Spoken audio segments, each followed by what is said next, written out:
Good morning. It's Friday, August 29th. I'm Phil Streible, Chief Market Strategist at Blue Line Futures. So last trading day of the month for August here, and looking at the way markets are setting up here. September, typically, historically, when you go back to 1928, you look at the average return on a monthly return on the S&P 500, and you can see that coming into the end of the summer months here, where volume's a little bit lighter, markets tend to drift a bit higher when volume returns in September. Typically, we do see a negative print for September. You go back to 1928, the average decline's been about 1.1%.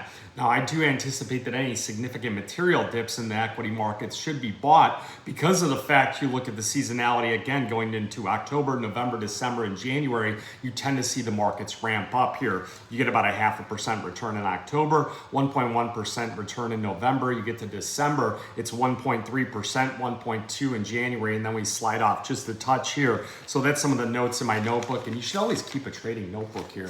Keep and journalize a lot of your thoughts, some of the mistakes you make when trading here, some of the great things you've done, and many times that some of the early exits on some of the losing trades really stand out on why the trading, it's so important to have that notebook where you can identify some of the catalysts changing in your core thesis. Now, if you look at the gold market, gold ETF flows, they've had 5 straight days of growth, and it's the longest winning streak since July 25th.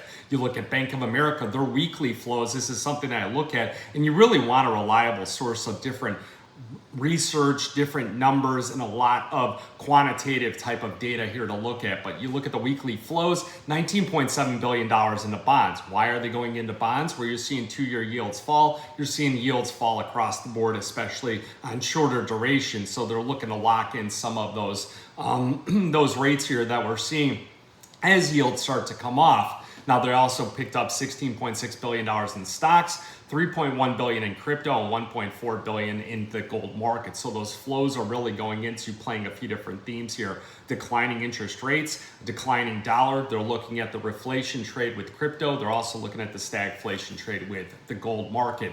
So you check on your setup in the markets and the metals here overnight. Futures, they are ticking a bit lower here after this coming off of that fresh all-time high in the S&P 500. I believe there's a lot of traders just booking some of those gains here in the yesterday's close here, taking the rest of the day off. Now, we do have that PCE data coming out, so I would anticipate that the volume would die down significantly once you get past 10:30.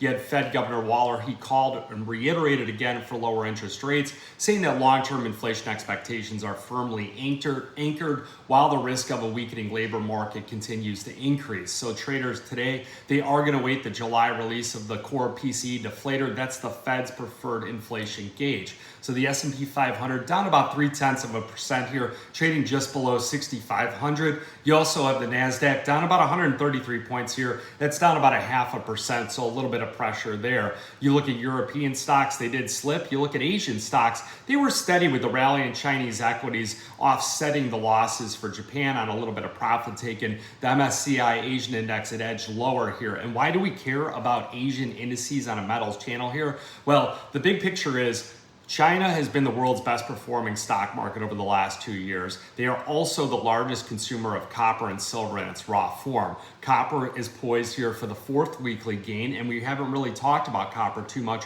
since we had that big breakdown with the cancellation of tariffs. So we're going to want to see that market start to make a series of higher lows before we look to take any kind of viable action with the clients here that I'm working with on a closely basis. If you'd like to be a client of Blue Line Futures, please send an email to info@bluelinefutures.com. Now you look at the dollar, you look at yields. Swaps markets are seeing about an 85% chance of an interest rate cut next month. And you get the US dollar, well, it's a little bit firmer here, but we do expect to see renewed weakness as the economic data and the Fed resumes its easing in September. We will have non-farm payrolls as the main focus next week, while Russia-Ukraine talks and some of the tariff headlines, they start to take a back seat. And when those tariffs, when there's much more clarity on it, that's where you can see where inflation is at, and inflation becomes well anchored here. So that's what Christopher Waller, he's talking about. Now gold heading for its 2nd straight weekly gain here, pushing closer to that record high. So we are really waiting for this inflation data, and we'll get some volatility in that market coming up to it. So it's likely to show a quicker inflation uptick here in July,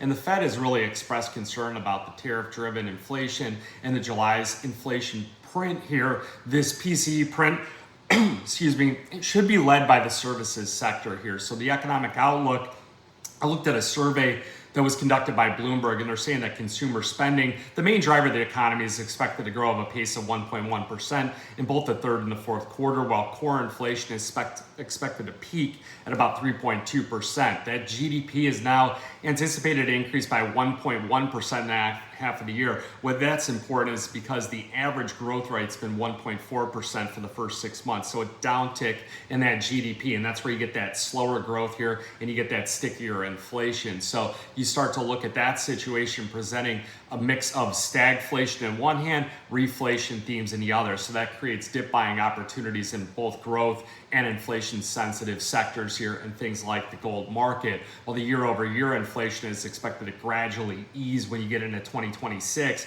it will be above the Fed's target here, but you should start to see where those equities continue to push on higher here on any kind of dips. So you get the ETF flows here. You got 5 straight days here for the gold market, adding about 250,000 troy ounces, and you go to silver, adding about 1.71 million ounces here as we get closer to that $40 mark. Don't look at the futures market if it breaks through 40. You really want to see spot push through 40, and I think that that's where it could really start to trigger some of that bullish theme, some of that catalyst, some of that squeeze buying that people like to talk about over here. So if you got any questions, give us a call here, 312-858-7303. And then remember, futures and option trading, well, it involves risk of loss, and it may not be suitable to all investors. Good luck, good trading.